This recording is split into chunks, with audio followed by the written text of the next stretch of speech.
Y las buenas noticias, me decía que se va a eliminar algo y que vamos a tener un lindo plato de comidas, la segunda casa propia para las huecas. Perfecto, sí, tenemos ese proyecto, está ahí encaminado, está aprobado el presupuesto, trabajamos desde el mes de agosto en la readecuación del bar. Ya no va a ser un bar, simple bar, ¿no es cierto?, sino más bien el proyecto establece que se va a hacer un patio de comidas, entonces va a llamar a licitación para que los ofertantes participen y tengan variedad de comidas, variedad de bebidas, variedad de atención al público más que todo. Y la piscina de saltos también va nueva, va nuevo tobogán. Perfecto, sí, la piscina olímpica tiene, bueno, las viseras de saltos se les va a readecuar, pero al lado hay un tobogán y ese tobogán se va a cambiar, por eso no está en servicio en este momento porque está un poco baja, las estructuras están un poco débiles. Se le va a hacer modelo. Se va a cambiar, se va a modernizar. Invite a nuestros ciudadanos, diga que sepan lo que tenemos y que no se lo pierdan. Sí, y yo sí, como administrador del balneario, invito a toda la comunidad, esperamos que, no solo de Quito, sino también de las provincias de Ibarra, de provincias cercanas a Quito, asistan aquí a este espacio para esparcimiento. Tenemos canchas, repito, tenemos canchas de fútbol, vóley, básquet, las piscinas, tenemos unas aulitas de capacitación. Agüita templada, ¿eh? Agua termal, que es muy terapéutica, entonces la gente se va a sentir muy cómoda con el servicio que vamos a seguir aumentando, vamos a seguir incrementando. Entonces la invitación está hecha para que todos los habitantes de Quito y no de Quito también asistan y que la atención será de la mejor calidad. Señor Dano, muy gentil. Agradezco por Gracias venir. por darnos esta oportunidad de mostrar también. A ustedes, señores televidentes, una maravilla que tenemos en Quito, en el valle de Tumbaco, las piscinas de Cunuyaco. Escuela de Conducción CEPIAD, su mejor opción para aprender a conducir. Otorgamos títulos de conductor para obtener la licencia Spotman. Llámanos al 2295-991. Dirección Luis Supiño o el 4124 de Avenida La Prensa. BBC, inmortaliza los momentos importantes de tu vida.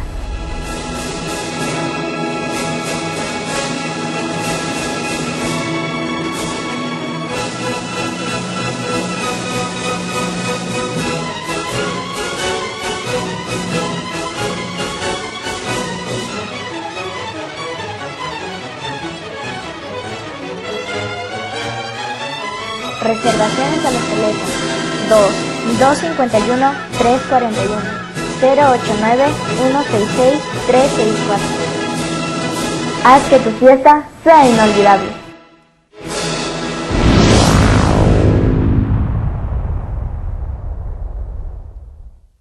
La Secretaría de Cultura está visitando los diferentes museos.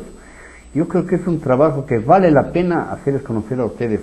Y le digo, el trabajo pues en que están viendo qué es lo que tienen, viendo cómo dar una mejor presentación para el público. En esta ocasión hicimos una serie de visitas, pero voy a presentarles el antiguo hospital militar que está presentando el tema bicentenario. Realmente hermoso y realmente digno de conocerlo. No tengo mucho tiempo y prefiero darles más tiempo para que miren lo que es a que yo hable. Vamos con la nota.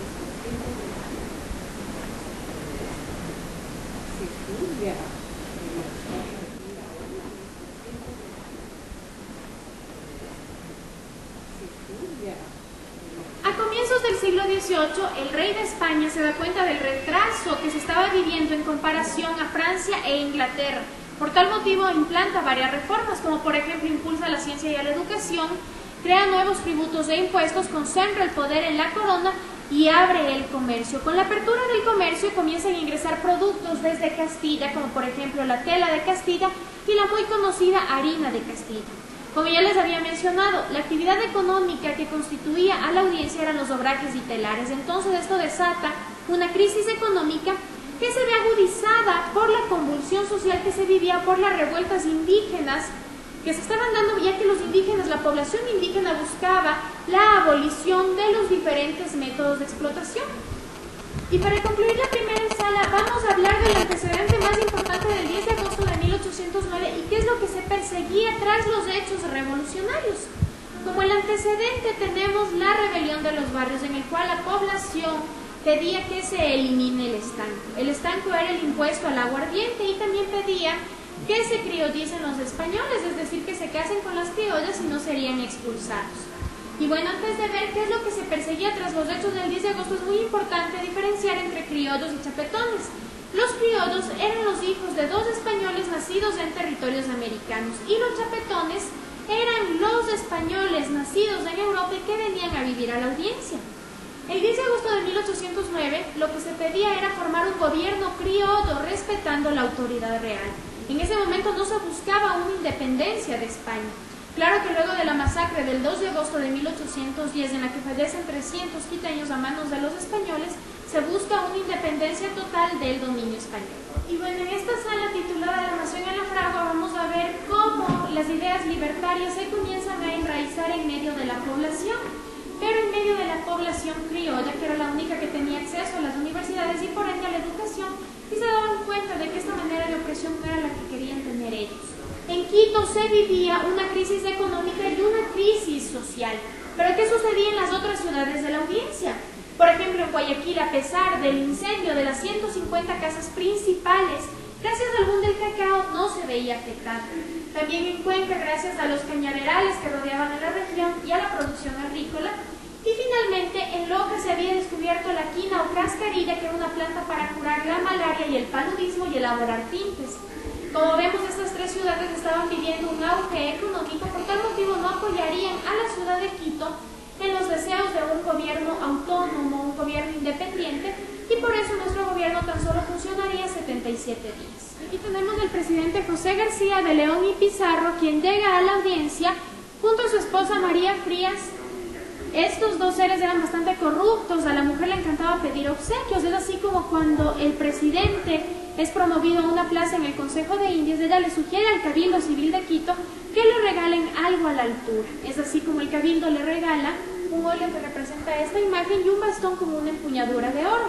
El de aquí es el presidente junto a su hijo. El de aquí se dice que es Eugenio Espejo, ya que él trabajaba en el Hospital San Juan de Dios, que es el hospital al que aquí se hace referencia.